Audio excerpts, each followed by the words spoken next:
All right, welcome everybody to the Glory Boys podcast. My name is Austin and I'm one of your hosts. And I'm Darren. I'm Trev. And this podcast is to encourage and inspire creatives to go to the next level, whether you're just starting out or whether you own and operate an agency. We hope that this just encourages you, inspires you, maybe teaches you something new. And today we're super excited to have Mr. Woody. You go by Julian, Woody? I go Does by it matter? Woody, okay? Woody. Let's go. Yeah. Woody's Let's Media.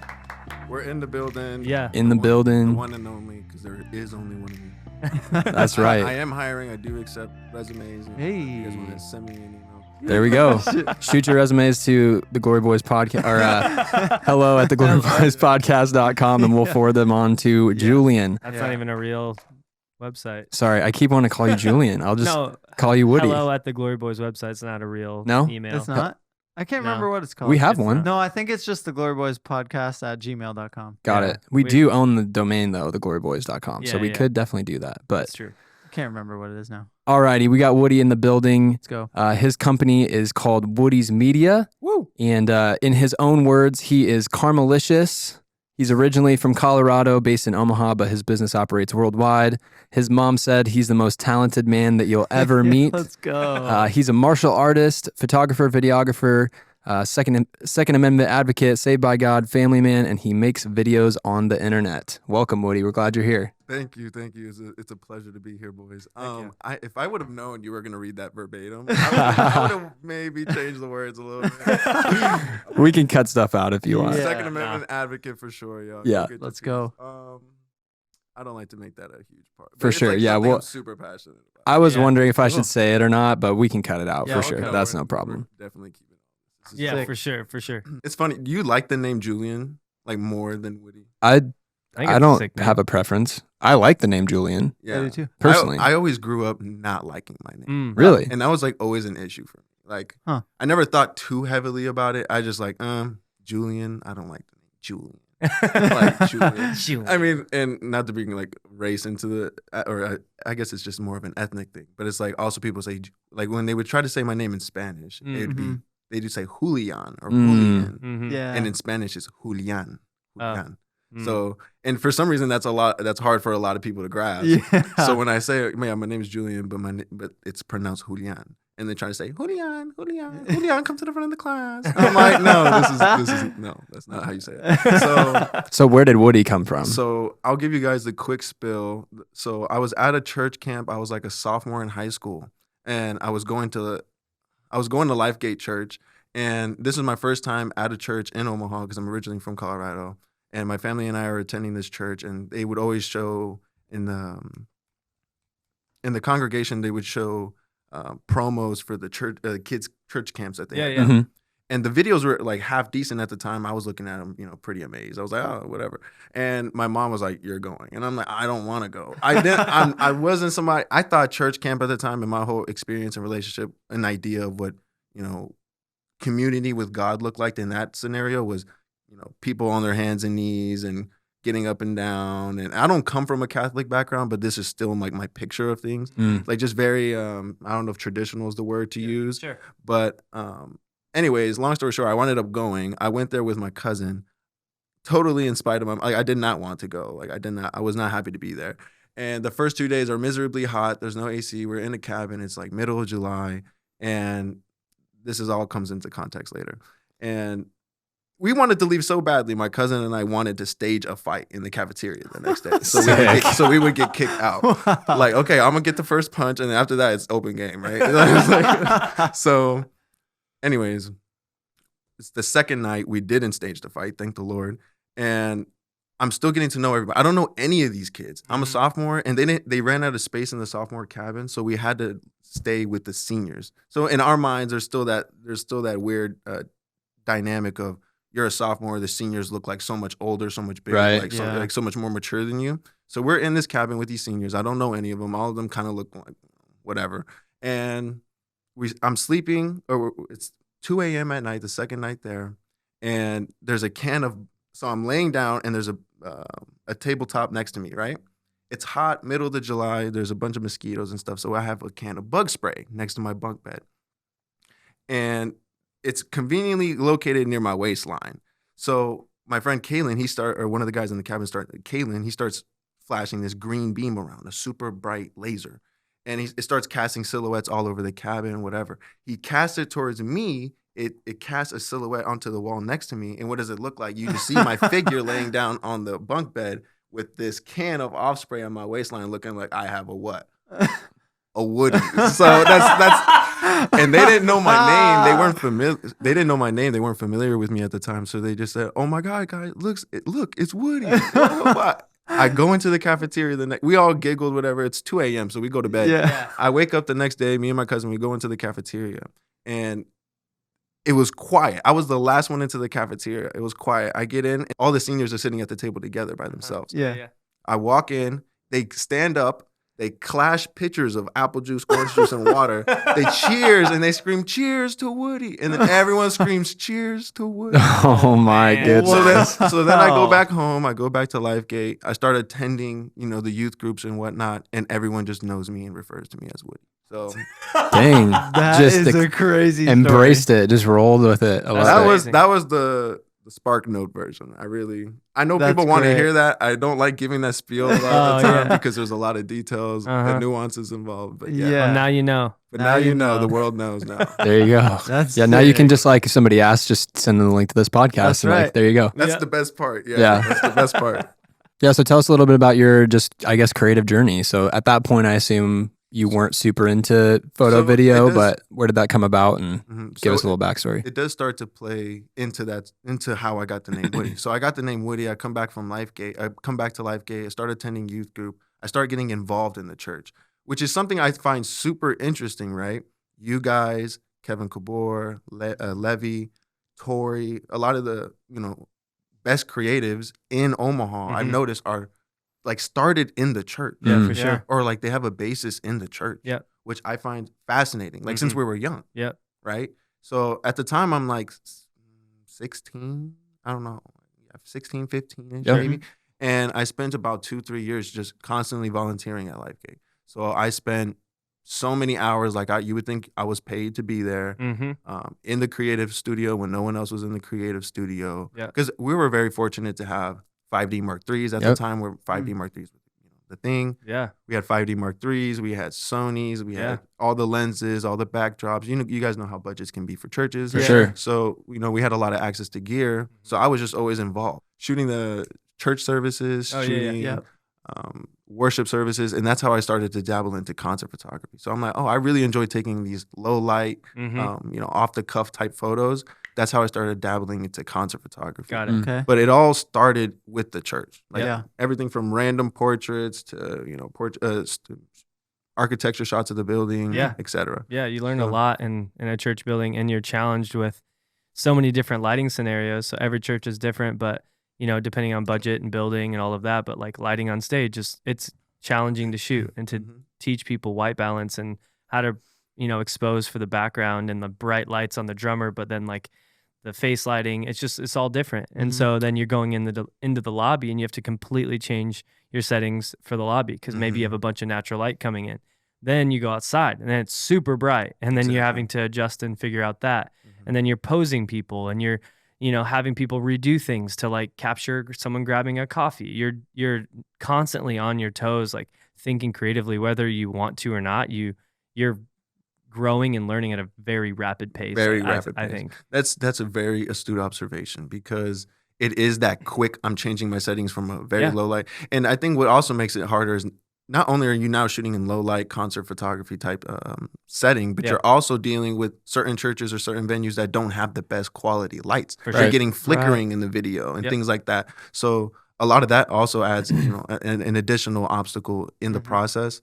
But like you said, you're constantly dealing with people, finessing people. And it's really just understanding how to maneuver conversations with people. Mm. Certain people don't want their photo taken, but Right. if you snipe them and they catch you, you can play that situation in a way Yeah. that they're happy with that, versus Yeah. having someone who's just ticked off with you. Right. At the end of the day, Yeah. So a lot of that, teaches you to be cordial with people and things of that nature. Yeah. So, Yeah. So when did that like translate to your personal interests? I know you said that's how you got into concert photography, but how long were you doing it for the church before you were like, I want to spend my own time doing my own stuff on this rather than just shooting for church? it was probably like 2017. So I was involved in church, and there was a kid in my youth group who wanted like I don't know if it was some senior photos or something, but he didn't want a bunch of scenery and stuff. He just wanted something simple. So we went down to the prayer room at Lifegate. He handed me $40 cash, and I just took some photos of him. Let's go. And I was like, That's I went cool. back up. I went back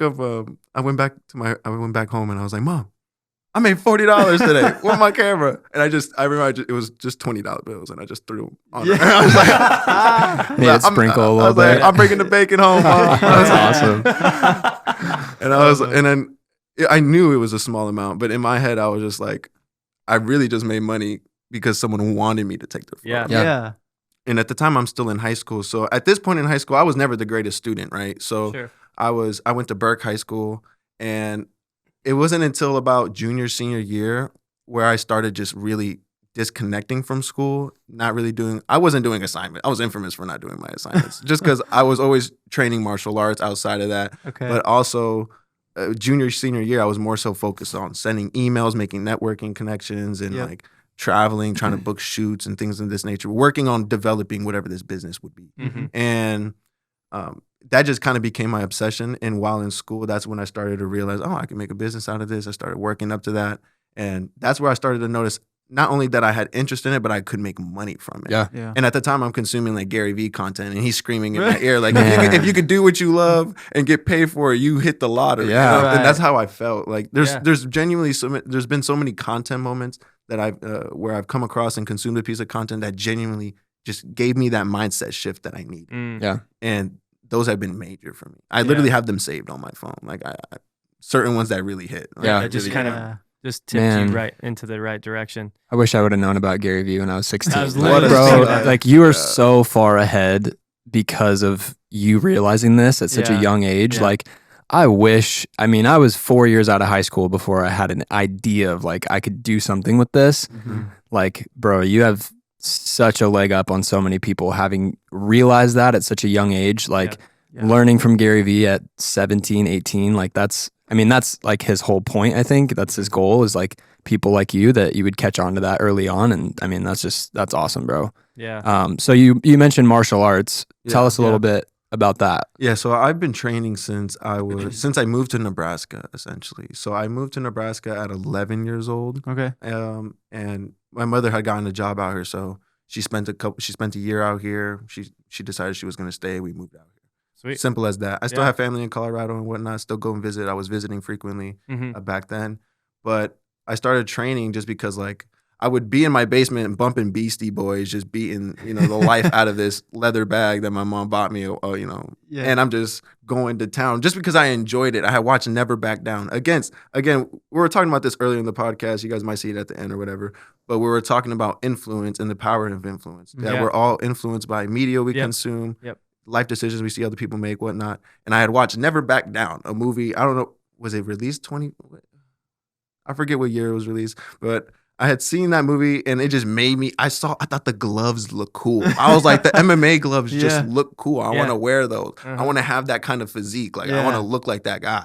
And started going to town on this leather bag, whatnot. And then on my 15th birthday, my mother purchased me like my first ever membership for the gym, like to go to a martial arts gym. Yeah. So I started training Muay Thai, Jiu-Jitsu, wrestling, boxing, and all that stuff. And I did that for a long time. And it was until I started in junior year, senior year, working on my business, started really doing poorly in school, that my mother was like, she took away editing from me. If this tells you guys anything about me, I've been editing since I was 12 years old. So as a punishment for doing poorly in school, she didn't say you can't play video games. She says you can't edit on your computer. Like she did not let me edit videos. Wow. So that's the type of level of developing I was on. Yeah. And I was also fighting at the time. So she said, and you can't train anymore. So I just stopped training.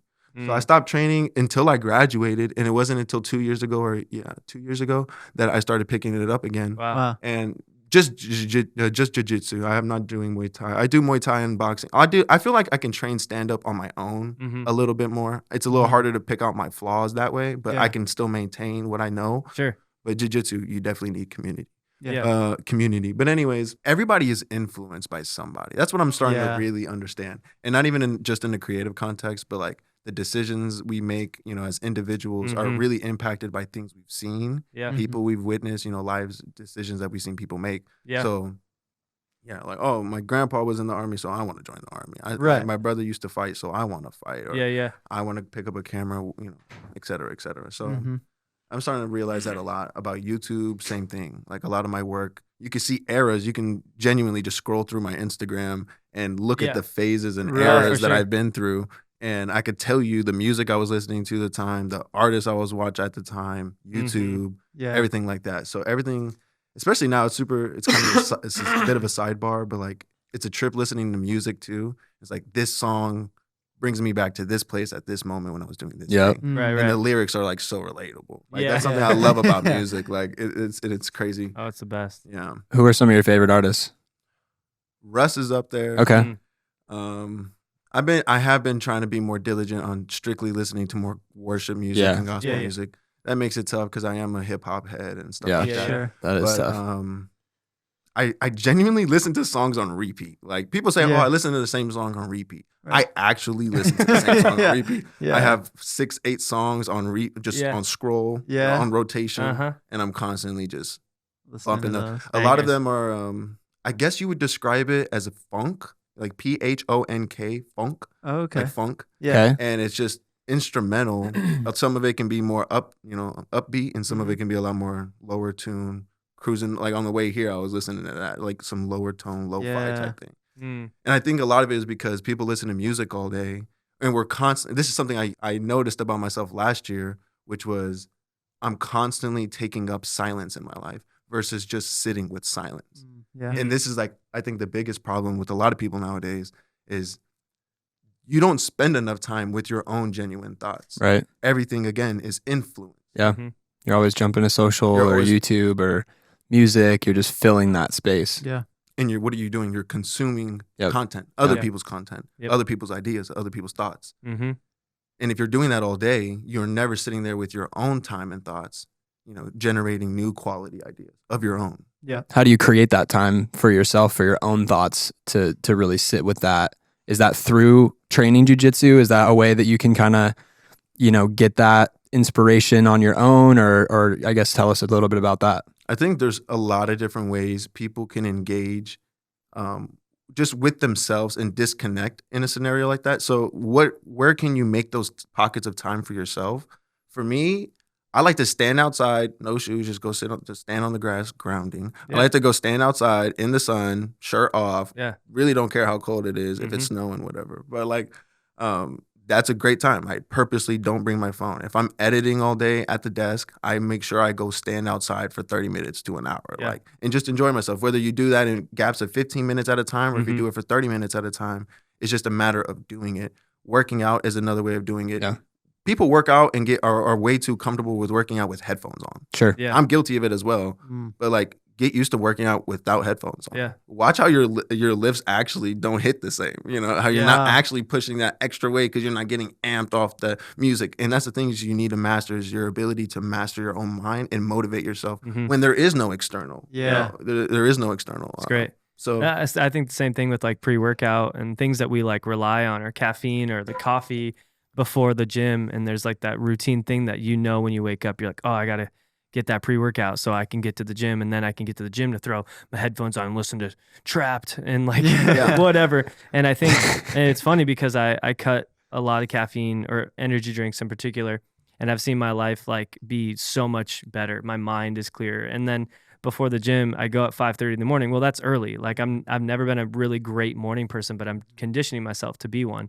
And in the morning, I would go get that delicious blueberry pre-workout and mix that up and then chug it on the way to the gym. It was like this routine thing. It tasted good, and it gave you that little buzz and, tingling face that you feel like it's Yeah. falling off and itchy. I hate that feeling. Yeah, So well, it I scares me. I liked it. Like it was like freaky, but it got me like hyped. Well, now I'm like in the gym, completely clean of any like pre-workout or anything like that. I don't wear headphones. I don't listen to music, and I just go to town. And I've never felt better in the gym ever. Mm. Like Yeah. it's the best version of myself that I've ever. And even interacting and like seeing people at the gym, I used to just be like that guy, hands like head down, just don't talk to me. I want to get my workout and leave. Right. But now I'm like making relationships with people, saying hi to people, see some guys from my church and like, hey, how can I pray for you? What's up, man? Like if you're, in your own little bubble, you don't have that opportunity to connect with some of the community at the gym. And so, yeah, I attest to all of that and believe in what you're talking about. I'm gonna have to try that. Yeah, I think so like, especially if you're someone who's busy, right? If you spend a lot of your time living a sedentary lifestyle, then you should consider really just be more diligent on making those pockets of time where you are walking away from your phone, walking away from your computer, standing up. So something I've started to include was just dynamic stretching throughout my day. So I'll be, at a desk like this for a podcast, and then after this, I'll go in the lobby out front, and then I'll go do some squats. I'll like deep seated squats. Sometimes I'll lay down on the floor and just, stretch out my hip flexors, things like that. Doing that incrementally throughout the day is the best thing you can do. Because then where a lot of people mess up, and I could go on tangents all day, but where a lot of people mess up is they try to stretch after or during the workout. And when you're lifting, when you're contracting the muscle, what are you doing? You're contracting the muscle. When you're stretching the muscle, which is the opposite if you're trying to build hypertrophy or do it hypertrophy, anything like that. So you're doing the opposite of what you should be doing. But if you do dynamic stretching throughout your day and you're not lifting weights and you're not doing anything crazy, you could hit cardio, I suppose. But then by the end of the day, when you're going to lift your workout, or I don't know when you guys work. I like to work out middle of the day, early in the day if possible. I try not to do it later in the day. Later in the day is when I try to train jiu-jitsu. But my point being is you'll be warmed up and more limber up to your workout. You're not spending that additional 15, 20 minutes trying to stretch before. And that saves you a lot of time throughout the day. You'll feel a lot better. And another thing too is like you're talking about community in the gym. I feel like there's a lot of missed opportunities in the gym to reach people. Because and it kind of filters out a certain type of person to be in the gym in the first place. Right? Even just on a very minimal scale. There's a standard of a type of person that is in a gym in the first place. Someone who cares about themselves, someone who values themselves, someone who needs that break from reality, like we were speaking of earlier. So I think that also it helps you paint a better picture of who you're dealing with, and there's a lot of missed opportunities of people not reaching out and speaking to people. It's easy because I'm also that guy. It's like, I just want to work out. I don't want to talk to anybody. That's me. I'm like, don't talk to me. Don't talk to me. I'll like, challenge my beliefs right now and try no headphones next time. I just mean mug you the whole time. I feel like I'm infamous for the mean mug, but like I also try to keep my mind and heart open to like, if this is a time to meet somebody and just impact somebody, then you should take advantage of it. For sure. Yeah, I love that. So how does this, I know you mentioned you'd like to talk about how kind of your personal health and fitness and those goals have made you better at what you do. And like it's increased capacity for your business and made you better at connecting with people. So are there any, like, maybe just tell us about that and how have you seen like your personal habits and developing good personal habits translate to you creating a better business? I think a big part of that, a big part of tuning in your health for the sake of your business is you gain confidence in yourself. If you already walk around a little chubbier and you're like, yo, I'm a handsome guy, I can talk to anybody. Great. Now, when you get shredded, imagine how you're going to feel. You're going to feel. I can do anything. You can feel so much better. Kevin was texting me. He was in Rwanda. He was like, hiking is so overrated. I'm like, being shredded isn't. And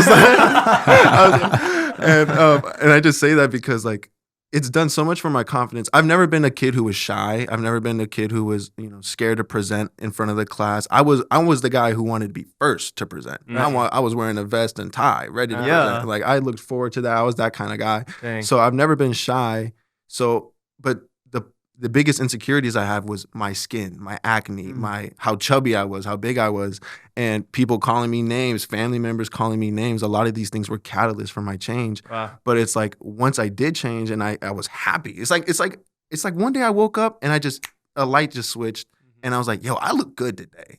I feel good today. Yeah. And it was that moment where I'm like, y'all are in trouble. because it's one thing to know who you are in God. It's one thing to feel good. It's another thing to look good and know that all of that is true. Like all of that is true. Yeah. And a lot of it is just, even if you're not the most beautiful person in the world, God views you a certain way. All these Yeah. things are factors, Yeah. and you need to value yourself as such. So when I did get into shape, when I started to really value the energy I was consuming, the food I was consuming, it more so, I wouldn't be recording myself. I wouldn't be on this podcast right now with you guys if I didn't feel comfortable with myself. Yeah. Mm. And I guess that's really the core value, is that you start to value yourself more and you understand the value of what you Mhm. bring. Yeah. That's And great. and just being comfortable with yourself, because some people aren't as gifted or aren't as fortunate to be able to speak the way I speak, to walk the way that I walk, Yeah. to have the features and characteristics that I do, Yep. to have the skills and things, the blessings that I have, that they let that discourage them when you haven't maximized all the different slots of your GTA character. Mm. Yeah. Is your charisma maxed out? Is your health maxed Yeah, out? yeah. Is your wealth maxed out? Right. Life, if you Yeah. thinking of life as a game has really helped me out a Sure. little bit in terms of understanding that we all have different areas of our life that we need to level up. For sure. And what's stopping you from maxing it out? Yeah. Yeah. You. Your own doubts. Yeah. Yep. And the podcast. That's all you need to know. Yeah.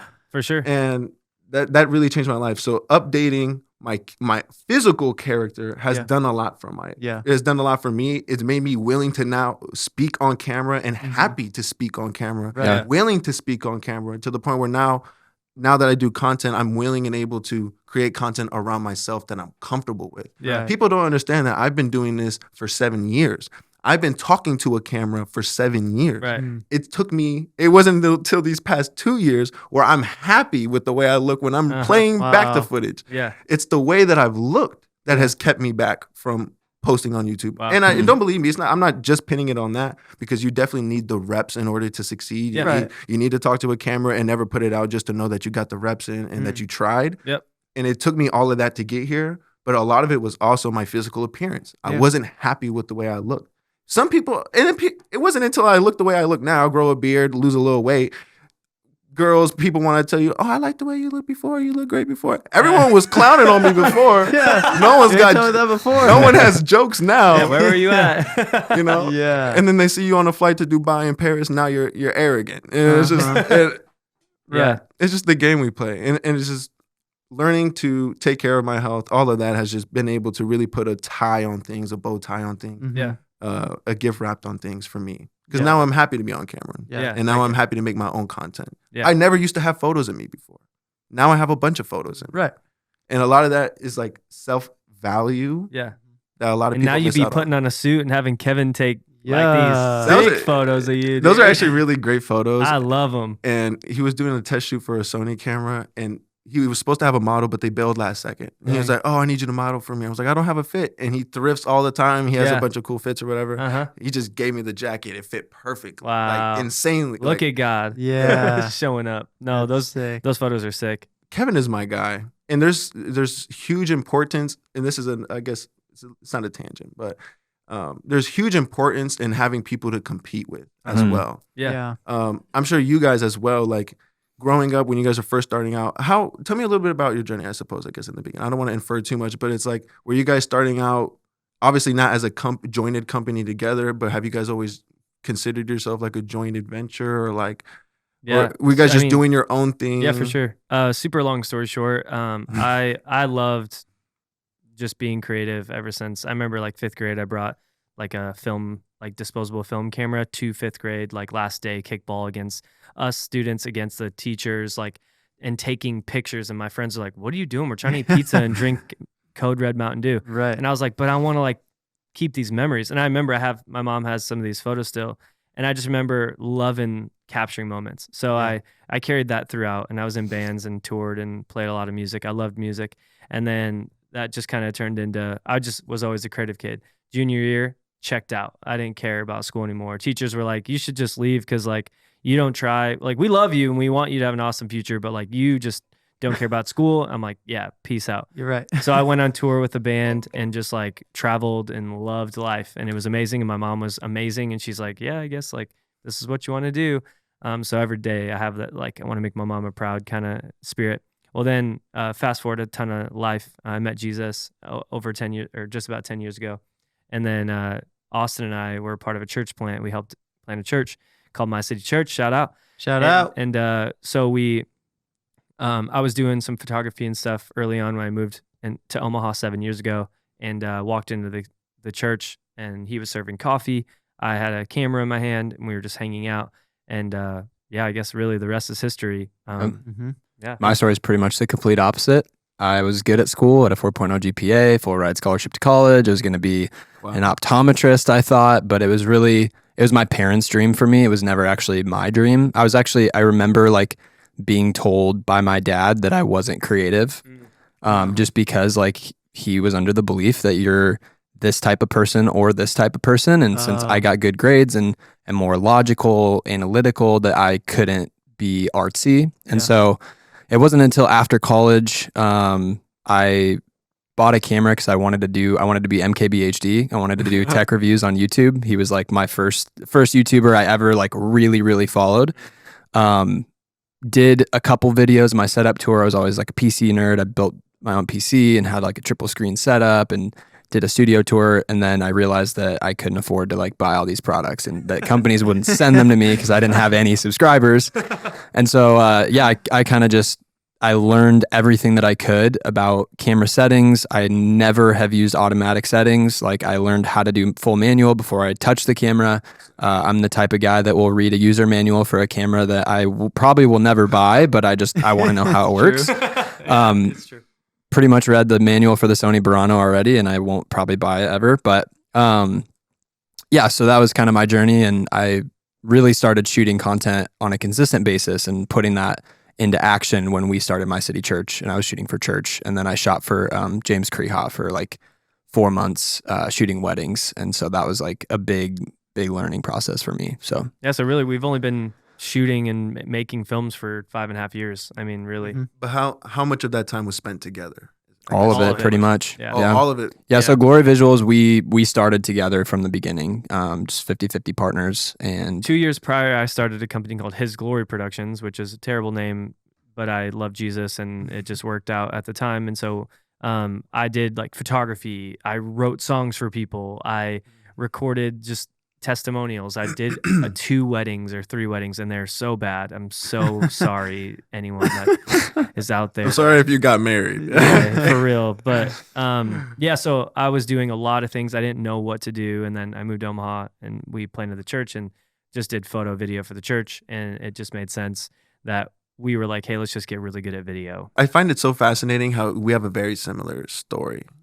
Like we have a very, like, starting off with your content, checking out in high school, going on tour, and then just kind of starting to figure out your own lane afterwards, and just trying different things.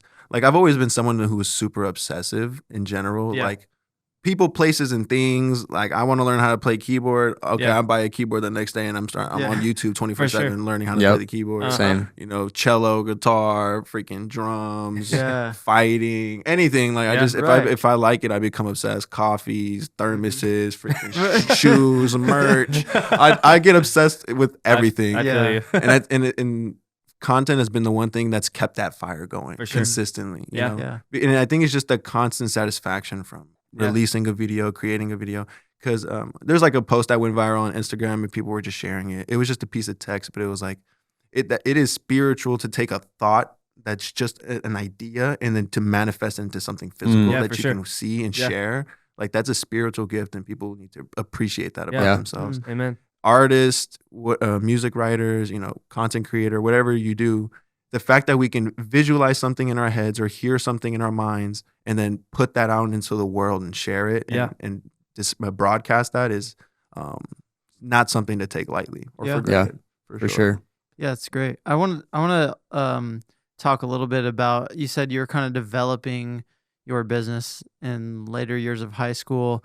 I want to talk about, and we can tie this into what you're up to now, most recently, but developing those skills of reaching out, of having these ideas and then turning them into actual jobs. And now you're traveling the world and, shooting photos and videos. So I just want to know, like, what was that journey like? What skills were you specifically learning to take to find relationships, make connections, and then turn it into a job? making connections is like the biggest thing. Oh, for sure. You know, and this is it all comes full circle, man. It's funny how God does things and brings people into your life to speak certain words to you, right? Mhm. Yep. Because a lot of time we know things, but it takes the right person saying it the right way to make that puzzle piece fit. Yeah. You know, and I've had so many of those moments in the past couple of years, but I always used to tell people, it's not who you know, it's not what you know, it's who knows you. It's not It's good. Write that down. But Yeah. I'm taking notes. because people say, "Oh, I know," you know, you could say you peed in the urinal next to LeBron James, and you say, "I met LeBron James," but did LeBron James meet you? Yeah, I don't think he right. did. Does he know you? Yeah. You know, you could say that in a lot of different contexts, but it's also the understanding of like, if I think of a videographer, am I going to think to call you guys? Mhm. Like that's an example of me Mhm. knowing you. Yeah.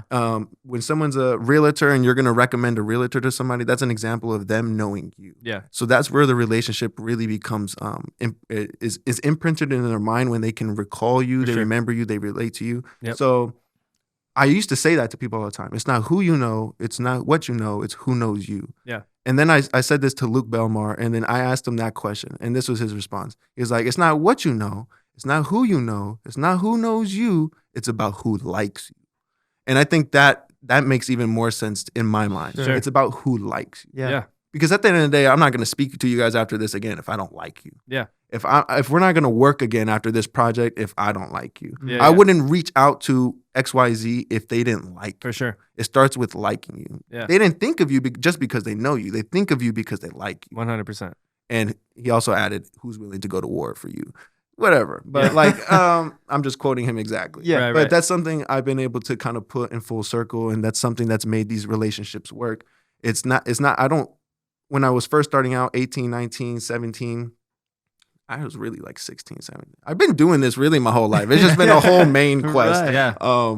Slowly climbing up a mountain. But it's just a matter of, I reach out to these artists trying to build genuine connections. Mhm. When I went on tour with Dax, it all started with, I responded to an Instagram story probably. He was constantly advertising his Snapchat at the time. And he wasn't even making music at the time. He had just gone viral for posting a few poems he had written. Wow. And then I added it on Snapchat, responded to a few stories. It eventually goes back to adding me on Snapchat. So he adds me on Snapchat.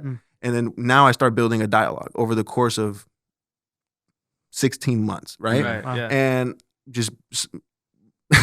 just giving him my props, just talking Right. to him, Just engaging with him. engaging with him in any way, like responding to his stories, but also pitching advice. Mm. Like, I'm 16 years old, but I'm saying this is how you can get more streams, or I think this is how you can get more views on your page and things of this nature. Yeah. And that caught his attention. And I started picking up photography and just managing that relationship and keeping it genuine the whole Yeah. time. For sure. When he was putting out music, when he was popping and ready to go on tour and needed a photographer, what did he do? He knows me. Yeah. He likes me. Yep. So he reached sure. out to me to bring me on tour. That's great. Yeah. So again, it's just about engaging in genuine relationships. Yeah. So that's why I would never advertise affiliating, going out of your way to affiliate yourself with people that you don't like or Yeah. your values don't align. More, For sure. more Yep. importantly, Yeah. Amen. because that's where the biggest conflict will lie in a lot of business relationships. Yeah. It's not just the person you're doing business with. A lot of times they're a great person, but you guys don't value the same principles. Mm-hmm. And because of that, that's what's going to screw you in the long run. Yeah. And that's something I've started to pick up with, networking and things like that. Don't just talk to anybody. Don't just reach out to anybody. Before I was trying to get anyone to Right. work, Mm-hmm. and to engage with me. Now I'm very particular about who I associate myself with, who I'm around. Yeah. I've been super excited. By the time this podcast comes out, maybe, I don't know, the video will be out. I created a video called 23 Lessons I've Learned Before Turning 23 Years Old. And I meant to put this video out 2 years ago when I turned 21, but It was in production. yeah, it was in production. Some Yeah, issues. it was. I just wrapped it up. Producer was calling every day. Trying to, It's a struggle out here, Yeah. folks. Again, accepting resumes. yeah. But so I'm excited to drop that video. But in that video, I discuss like the importance of the people you associate yourself with. Mhm. You are whom you hang with, For sure. and that couldn't be any more true. Especially being a freelancer. Yeah. I'm spending 3 months on tour with these kind of people on this type of Yeah. with this type of crowd. I'm Mhm. spending a couple weeks here with these type of people, this type of crowd. Mhm. And it's not about being fake. It's just your ability to maneuver situations. Yeah. Again, in church, you learn these in different fractions, but you're still able to maneuver and learn these things. Yeah. So in the real world, it's who you associate yourself with, because you'll start picking up the words that they use. Yep. You'll start picking up the way that they speak, the way that they walk, the way that they dress. Spend enough time around anybody, Yeah. you're gonna pick these things up about them. Yeah. Your best friend says that, is infamous for saying bro. You become the guy saying bro. Mhm. Yeah. It's just, again, influence matters. But, Yep. yeah. For sure. Wow. So amazing. just out of curiosity, where's your favorite place you've gone for work for a project? I gotta say Dubai, right? Because Yeah. Dubai is crazy. That But is crazy. and the best thing, like, it's not just going places, right? Because I could go places. You and I could go places. Sure. You could go to London. You could go to Paris. You could go to Dubai, wherever. Yep. It's different when you go on your dime and dollar, Mm-hmm. living your, let's just say your quality of lifestyle. Right. But if you go a few floors above that Yeah. and you're on someone else's dime living their quality of life, Yeah. it's not just Ubers, it's Mercedes Sprinter vans now, Right. and that's a Yeah. good feeling. Yeah, that's a good feeling. Amen. That makes the traveling experience a lot different, doesn't it? Yeah. You Yeah. know? Yeah. If you go somewhere planning to Uber the whole time, now you got bodyguards and drivers. It makes going to London hard. Yeah. Again, I'm supposed to take a taxi? What's a taxi? I can't even spell taxi. What is that? Oh my word. So many nuggets, Yeah, there are. man. Fire. That's so I'm gonna have to good. go back and re-listen to this one Like 'cause I've it's just hardly like listened. I've hardly heat talked. every 30 seconds. Hardly talked. I'm just like listening. Like, I feel like we just started, to be honest. Yeah.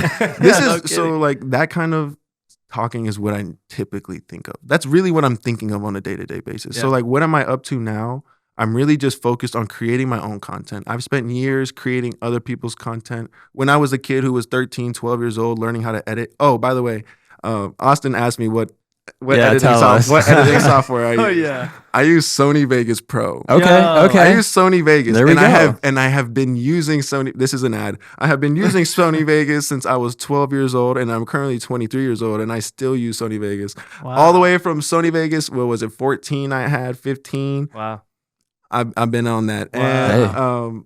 And I still use it to this day because I know it like the back of my hand. For sure. And I feel that way. I dig DaVinci. I've used Premiere. I'm not ignorant to the other softwares. I know how to use them. Yeah. I just like Sony Vegas, and I'm actually starting to dabble with CapCut. I hate to say it, but CapCut's actually great because it has a lot of great features. I'm not going to make this a whole ad read right now, but you guys should definitely look into that, especially if you're someone who's up and coming. You're looking for these cheaper. It's so much better. Back then, I only had freaking, what was it? Was it Filmora? I don't even think Filmora existed. There was another one. Movie Maker. Yeah, but all I had was Movie Maker. I was Right. making movies in Movie Maker. Yep. So That's what I feel like everybody it's- back then. It's that's like all there was that was all there free. was, You know yeah. what I mean? And it's so crazy to witness the evolution in the game like that. We're like You're right now in the process of starting the process of potentially switching from Final Cut, which we've used all of us for. Well, not. I guess you used Premiere for a little bit, but just a huddle, but since primarily I've been on my Final own, Cut. and then you- All of us. I learned Final Cut first. You learned Final Cut. That's all Apple- we've ever used. But I'm getting sick of it. Honestly, Yeah. Resolve just like there's so much more you can do in Resolve that you just can't I in agree. Final Cut. Yeah. So we're like, do we do it? It's a big switch. Like I get you use what you're familiar with, and honestly, Vegas is probably way more programmed than Final Cut is. I've heard it might be, it's yeah. up there with Avid and all the other like OG like film editing that people would use for Hollywood blockbuster stuff. But I think Sony Vegas, it's just super user friendly. Like Mm. I genuinely feel just like CapCut. That's why I was able to pick up CapCut so easily, because every software has their own nooks and crannies that you have to learn and pick up. So like, I feel like Sony Vegas, the only thing they don't have, and I think they have it in their latest version. I don't have the latest version, but it's like rotoscoping. But that's like the only thing they don't have is like rotoscoping, which would make my life a lot easier. Yeah. Because then you got to open up other applications. I'm already using a desktop. It's just a problem, y'all. It's a problem. It's a problem. Andy's on a Windows computer. I'm on a so, Windows you computer. know, we got shooting on Canon. My life is bad. You gotta, someone help. Hey, still getting flown to Dubai though for sick hey. projects. So On a I mean, it can't five- be that bad. I'm gonna spill some extra sauce as if it wasn't already public information already. I made it to Dubai. I made it to Paris. I made it all the way up into that point, right, in my career, running it up on a 5D Mark IV, a used 5D Mark IV. Let's go. Hey, it's not about the gear. It's That's not right. just about, and it's a great camera. It's a great Yeah, photo Yeah, camera. the 5D Mark It's a- IV still slaps. I love And the 5D Mark II. If, So and if it didn't have the C-Log, I don't think I would be saying that same situation Sure, because sure. mine has C-Log built into it. Yeah, yeah. But photos, video, I was running it up on that camera. Did you ever, were you ever a magic lantern? You ever use magic lantern? Mm-mm. So that was like, you would literally put it on the SD card. This was before the Mark IV. I used it on my 70D. That was my first camera I bought. You would put the software on the SD card and you could shoot RAW, you could shoot log, like you could do all of this extra stuff you couldn't do on like generic Canon DSLRs at the time. But yeah, that was like, it was a cheat code for sure. You could shoot like 3 seconds of raw video before it would fill up the buffer and you couldn't do any more, but it was a thing. But wow. I remember using like flip cameras and stuff like that. Do you remember the little handy the Mevo flips? Yeah, the Mevo flip. Yeah. Dude, that was a sick camera for its time. I have so much footage from that still, just like on roller coasters and just like me and my bros hanging out. Yeah. You know? I think that's such a key thing when you're a content creator is documenting yourself as well, because I wish I had some of the videos I used to make when I was young, like with my cousins. Like I would make videos on my slide phone and I don't remember how, but somehow we would chop it up on my slide phone or a flip phone. Somehow we would still be able to chop it up a little bit, make skits. This was when Vine was a thing, but I wasn't posting on Vine. Right. And that's just such a trip. And I would kill to have those videos right now. Right. Like those videos are so iconic. And just getting into the habit of storing your stuff safely as well, because there has never been a moment where I've considered ending my career and everything because I've lost footage, because there's a hard drive malfunction. SSDs not so much, but even SSDs that'll freaking kill your vibe. It happens. And there's genuinely never been lower points that I've ever felt. That's like getting stabbed in my heart, for sure, dude. Because that's your life in front of you, and you just to witness it go. Oh, sorry, it's gone now. In the cloud, can't do anything. But guys, so that's happened to you a couple times, quite a few times, Oof. and especially when we can it's help you with that. Especially when it's iconic footage. Yeah, like oh my gosh, like I can't ever recreate that. You know, you can't ever recreate anything, but to lose those moments, it genuinely feels like you're stabbing me. Oh, dude, it's like if not everyone even values their photo books and photo albums. And can we just take a moment to appreciate how fire our kids' albums are going to be? Video albums, photo albums, they're going to be so crazy. The most bangers ever. For real. I'm taking all my best baby photos and I'm gonna recreate them with my kids, but that's besides the point. Way too early to be talking about that stuff. No, I have a whole I had this little old zipper pouch that has some crazy looking SD cards from old cameras from 8 megapixel ones with to even the printed the CD. Like a floppy? No, I don't have floppies. I'm 100 years old. Not that old. You can only put I've owned floppies, and I'm younger than you are, put bro. One photo on a floppy. That's true. Like 50 megabits. Yeah. But I have mini DVs. I have tapes. I have some the other fatter versions. I don't remember what they're called. And then I have actual VHS tapes with old skate footage and me and the homies.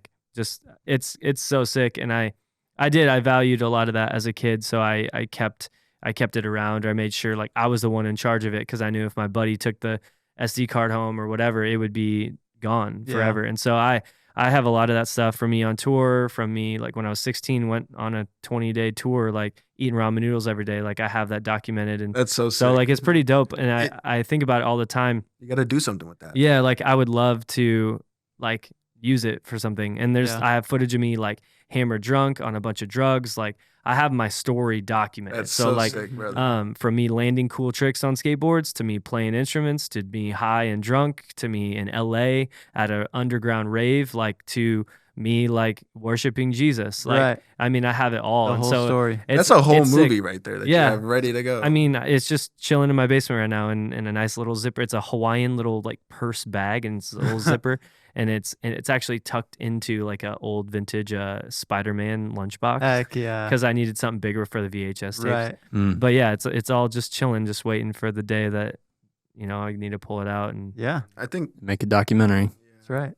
Kevin and I were talking about that yesterday. It's the more we shoot, the more we're losing footage. The more we're having problems with and I'm a pretty organized guy. Right, sure. Especially when it comes down to my data and stuff. I'm very organized with the way I keep everything. Yeah. But he was right, especially Hawaii. That was a freaking mess. There's a whole 4K clip of me just panicking. Kevin, I deleted the footage. I don't know where it is. The SD card. I gotta run the data recovery. And Those are just genuinely the worst feelings. It's like someone running into your house and just burning your photo albums in front Yeah. of you. It's Yeah. like Like, what are you gonna do? You can't. you can't ever get those Yeah. back. No. Ever. But What we a were bad talking feeling. about that. It's just it's an important thing. The more we shoot, the more we start to realize we're losing footage, and the more just overwhelming it becomes. That's why like having like huge NAS Yeah. storage systems are huge. Like Yeah. I Yeah, need we to get something like thank that. God. Like we've never really had any One time. crazy. We had one time where we just One time. watched a drive just start deleting, like because Oh we're my using God. this thing called ChronoSync. Bro, it was the worst day of my life. Yeah, he for was sure. he was freaking out. I was Thankfully, like, thank God we didn't lose anything that was like, it was one part of a project. The client was totally fine with it. It was not a big deal, but Especially, yeah. it is like my biggest nightmare. Honestly, it's one of the biggest reasons that we're not doing wedding films anymore It's because terrifying. it's inevitable. Something's going to happen. Your card's going to corrupt. Like we shoot dual card all the time, every time, always redundancies. Like Yeah. that's the biggest thing you can do to prevent is like if you have a camera with two cards and two card slots and you're not putting Use two them. cards in it, like you're What you asking doing? for it. You're literally asking for it. yeah. But yeah, we built out like a 114 terabyte system that has redundancy. Oh yeah, that we're stacked. it here gets at backed Glory up to the Visuals. cloud Yeah. every night. So if the whole building burnt down, we wouldn't lose a thing. So like we That's take awesome. if you need help with that, just hit us up. Yeah, We'll help you with that for sure. 'Cause- We'll be talking for sure. Yeah, yeah. I need to figure that out for sure. But before we go any further, let's hit our Encouragement time. So this is our favorite segment, which you've already encouraged the crap out of us Oh, on yeah. this pod. But Woody, for our listeners, what is there something that you would just share with them that would encourage them, lift them up if they're feeling like they're down in their solopreneur journey or their business journey or just life in general life? Ooh, before you start, you put this on the form, and I think this could tie into your encouragement because you said you wanted to talk about no matter if you live in a small city, big city, like not living somewhere cool. A lot of times in the Midwest, we feel like we're not able to, create because of we're limited to where we're at. Yeah. So you don't have to go along those lines, but maybe give some encouragement just kind of along those lines that we all have a set of unique advantages and how to leverage those. Yeah, I'll piggyback off of that. This is also the 23rd lesson in that 23 lessons that I Okay. learned. We'll link it below. You better put it out Yeah, before we yeah, put this yeah. podcast It out. will. There you It'll go. be We're done. keeping you accountable. Yeah, okay. Can't wait to see it. Better get to work. After Yeah. this. You got 2 weeks. So really, what it is I've been so fortunate to have these opportunities where I travel the world, and I really get to have. People used to say, "Oh, you're worldwide." Woo, woo. But now that I've been to Dubai, Paris, and a couple other places, I'm like, okay, I'm officially worldwide. I'm wearing the merch everywhere I go. Yeah. So now I start to come every time I come back home, I come back with a fresh pair of eyes for everything, for the people, for the scenery, buildings that I never noticed were there on I-80 that I drive on every day. Wow. So like coming back with that fresh perspective is super refreshing and super necessary for a lot of local creatives, especially when you don't live somewhere epic and you can't just, drive from LA to Vegas and be in different places like that. Yep. And especially coming from Colorado originally, I just want to encourage everybody, like, there is beauty everywhere you go, first of all, especially if you're a creative. There's beauty everywhere. Mm-hmm. I found some of the most beautiful and my most favorite places in Nebraska. So it's not just about the scenery, it's about the people you're around and the vibes you're able to create. How can you capture where you are right now the best you can? So and nowadays the internet makes things so much smaller. I always tell people it's a small world. It's a small world. The internet just makes it smaller. And that is so true. There's been people I've come across in the airports, in public, that I know or follow me on Instagram. Yeah. And I've never met them a day in my life in Right. other places. And that's crazy. that's a surreal feeling. Yeah, that's crazy. Yeah. And so if I can do that, and I'm from Nebraska, there's no reason why you can't impact people outside of your city or state as well. Yeah. Let alone country. So, and taking the advantage to go travel other places. I think you really gain an appreciation for where you're from, especially if you come from a small place, if you come from a small city, if you take trips often. Or not even often, if you just get garner a perspective for the places around you. For sure. Like if you're from Nebraska and you've never been to California, never been to New York, never been to Florida, you're definitely missing out. You can go to Washington. Washington's great. You can go to, a list of other places. But if you're not experiencing drastic other ways of living in terms of in our country, then you're permitting yourself from an experience of understanding and appreciating what Omaha has to offer. For sure. Yeah. There's a reason why if you ask people here, especially the average suburban dad, they're like, well, why do you live here? It's a great place to raise a family. That's what you'll hear here all the time. It's All a the great place to time. raise a family. And I guess I could attest to that as well. But you're not going to appreciate Omaha for what it is if you haven't been other places. Sure. I've been around the world and back, and I'm still saying to this day that I want to retire. I want to live in Nebraska. Yeah, for Yeah. sure. That's in the cards for me, I believe. I like Florida. I like other places. I like Yeah. the idea of being able to bounce around. Mhm. Yeah. But I really do see Omaha being the prime spot to be in because, good. and it's only going to grow, which is crazy to Yep. think about. Right. Yeah. But in general, wherever you live, if you live in a small town in Idaho, Ohio, Nebraska, Oklahoma, wherever you're from, just keep in mind that you need to leverage everything that you have in front of you. If we're talking in a practical standpoint, you need to leverage the internet. I've made 99% of my connections through the internet. For sure. Yeah. I meet a lot of people in person. I've spoken to a lot of people in person. A lot of people. I like to make sure people see my face, know what I'm like in person. Mhm. But I also leverage the internet. So leverage your relationships, reach out to people, and never hesitate to put out your own stuff. Keep putting out your own stuff Mhm. because it's not a matter of staying relevant. It's just a matter of putting your stuff out consistently, showing people that you're still working, you're Yeah. pursuing something. Yeah. So Let's go. just keep going. I could keep going. Why do you That's love awesome. Omaha? I love Omaha for a lot of different reasons. A I couple think of them. a lot of Food. Just kidding. a lot. The food is fire. There is a lot of good restaurants around here. A lot of good holes in the wall too. Yeah. But I love the space out here. Right, you go if you're from somewhere like California. My dad's side of the family's from California. I was just in California seeing them, and my mom's side's from like Texas and Colorado. Okay. So I've just been in urban cities, and I've also been in non-urban cities. Mhm. Sure. So I just appreciate the space. Like a lot of people don't know what it's like to own a house and actually have yard space between you and your neighbor. Yeah, for Right. sure. Like people don't know what that's like. Yeah. You know? Yeah. Or sharing mailboxes all the Uh-huh. time and Yeah. things like that. And another thing I like is just the overall kindness, the Midwestern sweetness that you'll find here Yeah. in general. Yeah. Driving, someone's picking up their mail in their mailbox, you can just give them one of these or give them a little wave. They'll wave back. Yeah. You know, it's nothing crazy. I like that about Hawaii too, is everyone throws up a little shaka. Yeah. You know, Let's it's like go. that's a great way of communicating. You know, just kindness and generosity. Yeah, I for suppose. sure. That, and I like that it's not a big city. Actually I'll take that back. The next thing is 15 minutes. I have a caveat for when I book shoots in Omaha.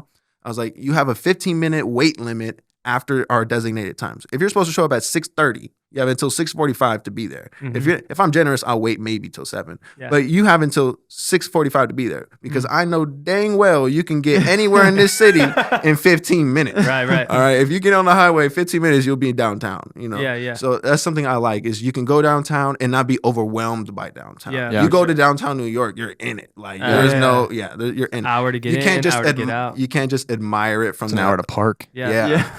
You can't even park. You Right. bought a car? Yeah. Why'd you bring a car? Yeah, Yeah. no kidding. Yeah, so I really appreciate that. And you can appreciate what a city should feel like without being too crowded. For sure. Yeah. And it's only going to get bigger, but it's not going to grow like a New York's pace in 5 Yeah. years. Yeah, Right. for sure. That attracts me. Love that. Yeah, I love just other creators that are planted here. That has been a big, just core value of ours since the beginning. Is we didn't want to be the creatives that once you know hashtag make it like you moved to LA because that's what everybody does. Or We wanted to be Nashville or the people that help foster that culture of creativity here in Yeah. Omaha. There's a lot of really talented creatives Man. like yourself in Omaha, and there's a lot of really great companies. We have the highest number of Fortune 500 companies per capita of any U.S. city. I could be just pulling that out of my butt, but I'm pretty sure that's a It was real true thing. at one point. It was Something true like at that one is true. point, but like for being as small of a city as it is, there's Yeah. so much opportunity, and there's not like the competition you find in these bigger metros either, which is really nice. So yeah, it's Yep.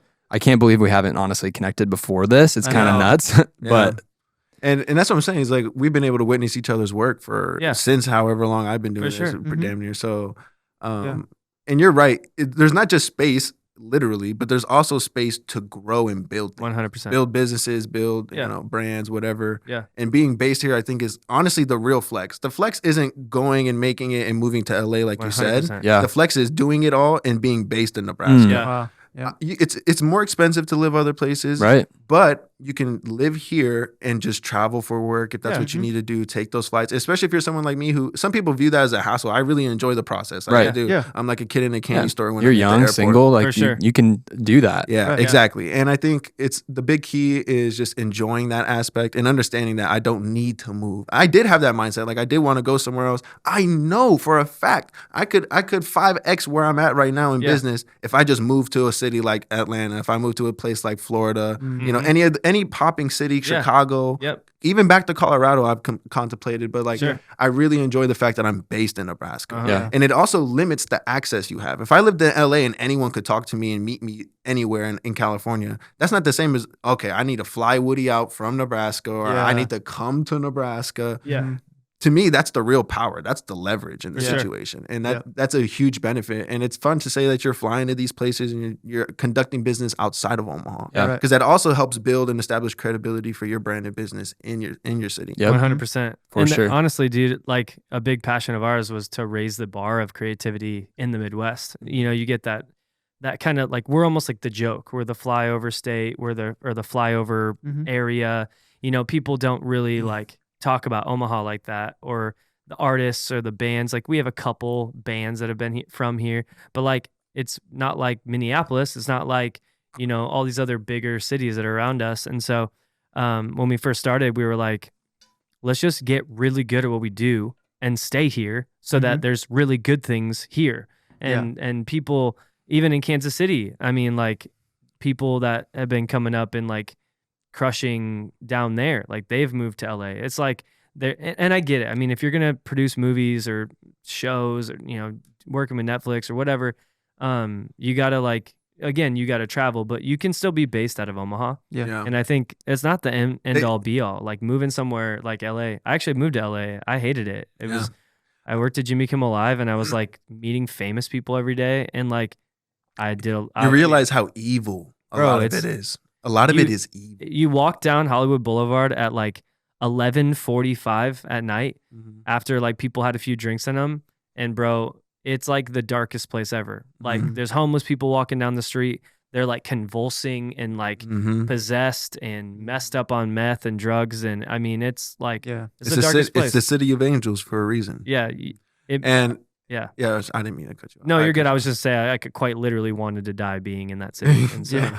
like, praise God I didn't, but For sure. I think going on tour and stuff, like during that era of my life, all I wanted to do was go on tour. All I wanted to do was be involved in For sure. shows. I had shot over like a dozen concerts for like popping artists. Yeah. I had a portfolio. So like all I wanted to do was go to LA or be somewhere popping and just, you know, get my name out there, work with big artists. Yeah. And then I really started to grasp the fact, thank God, before I even moved there, was like a lot of this stuff is satanic. Like Yeah. the music is satanic. Right. Like it's meant to pull you away and distract you from God. for sure. I saw this quote recently, and I know I think I might have heard it before, but I heard it recently, and it was the devil doesn't need to destroy you to win. Yeah. To win, the devil doesn't need to destroy you. He just needs to distract you. 100%. Yeah. And I'm like, that's 100% when a lot of this secular music Yeah.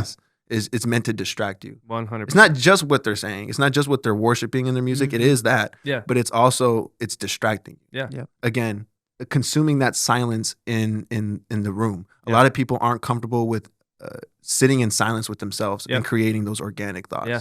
It's a lot of these seeds are being planted through secular music. Yep. And when you realize a lot of it is devil worshiping, especially nowadays, they make it blatant. They don't want. Right. They don't even. Yeah. They don't even care. They don't care. I remember back in the day, you know, they would blur it out when a girl was wearing a bikini. Now bikinis are like nothing in shoots and stuff Right. like Yeah. that. And it's just we live in a very different time and era, and people are a lot more blatant with what they support and what Yep. they condone. Yep. And that's why I find it important. That's why I listen to the lo-fi beats and kind of music that I listen to. There's literal frequencies and types of things you could listen to you know, elevate your mindset and things For sure, things for of this nature. We're not ready for that type of pod. But all of that is to take into consideration: movies, TV, music, clothing. You know, Yeah, it's a silly saying, but YouTube. garbage in, garbage out. It's just Mhm. what you consume, your mind, what your eyes see, Yep. what you're hearing. Lesson number 16: your input is your output. That's There a you go. fact. Wow. Yeah. For food, what you eat. Yeah, You're 100%. you're actually consuming energy, Yep. Yeah. a life source. Yeah. that you're consuming. Yeah. You're inputting. So what are you outputting? Yeah. I'm inputting this pizza, fries, milkshake. I'm outputting lethargic, depression. I'm feeling all these different thoughts, all For because sure. of your input, your Yep. initial input. 100%. So Yeah. people need to master their diet. Mm-hmm.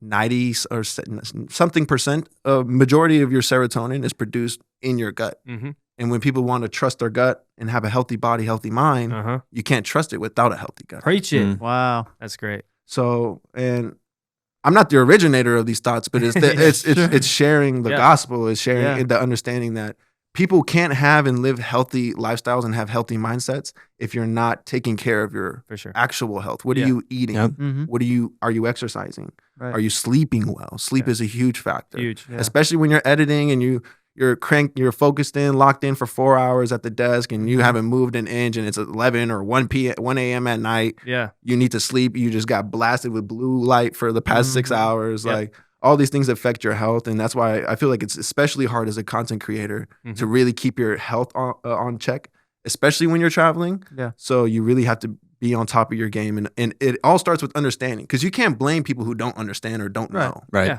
Right? Ignorance is truly bliss. Yeah. I wish I didn't know any of this. Right. I wish I didn't know tap water was bad for me. I wish I didn't know they were putting all this stuff in the food. I wish I Yeah. know I did all of this stuff. Right. Right. And now that I know, I had to make the decision. Am I someone who's going to act out of ignorance and arrogance, Mhm. now knowing this new information, Uh-huh. or am I going to be the type of person who makes the change? That's Yeah. great. And that's what I decided to be, is the type of person who makes a change. I think we're going to see a really big influx. We already have, but of that generation, even me, I'm 10 years older than you, but I'm living that same way of like, my wife and I got crazy filters in our house to make our water good. And Right. we got all these things that we're caring for because we're recognizing that whatever we're doing right now is going to affect our children Mhm. and their children's children, and what we're doing in our bodies, we're passing on to our children. And so I don't want my kids to have True. gut problems. I don't want them to feel like they, need to crave certain things or whatever. Mhm. And so it's crazy, but it's cool. And it's encouraging for me being 10 years ahead of you, knowing that you're,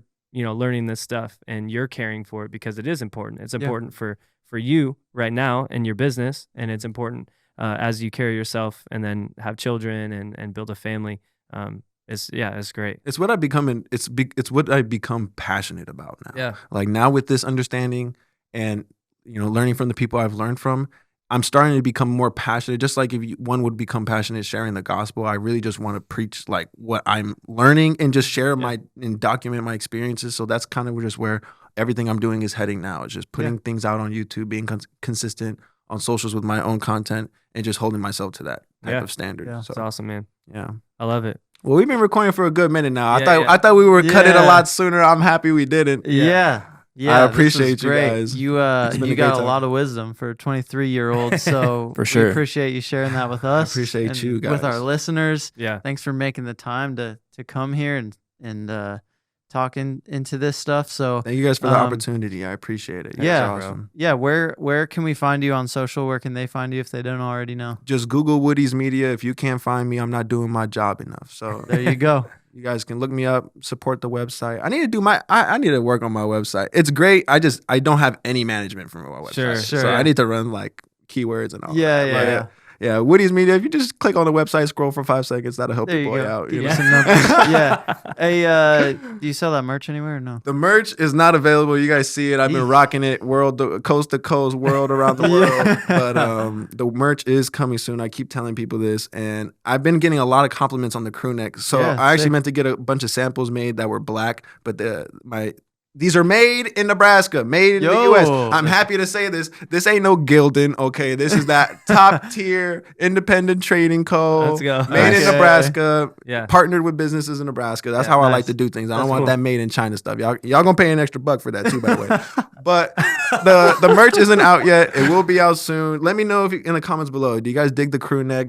What kind of colors do you guys want to see? Let me Yeah. know what colors you I want like to the see. seafoam green. Yeah, it's Yeah, same. sick. This That's is I think he called this like peppermint or something, but it's fine. Seafoam green to It's me. great. It's peppermint. It's peppermint. I really dig this one. I had Yeah. some white hoodies made. I have Nice. I want to have a bunch of white tees printed and just give those out for free. Like just Uh-huh. give Cool. out a bunch of Oh, t-shirts yeah. everywhere I Heck go. I yeah. need some stickers. But yeah, merch will be coming soon, y'all. Nice. Hoodies, crew necks. Let me know what you would prefer first. Would you want the crew necks or should I drop the crew necks and the hoodies? There Let you me go. know. Let me know. Let the people decide. Click that. Thank you. Cool. Thanks, Woody. Thanks for being here, man. Thank you guys. I Thanks, appreciate bro. it. Nice. Boom. We did it. Man, what an amazing episode That with was Woody. really good. So many nuggets. Mhm. All the Honestly, nugs. I wish I was that mature at 23. Same. That would Same. be I was sick. hammered I'd drunk be at 23. so much further along right oh, now. dude, I but was so messed up probably. that is- Oh, like, wow. What time is it right now? At Oh, it's- 23, I don't think I even picked up camera yet. I mean, it's afternoon on a Friday, so Oh, I probably- was for sure gone.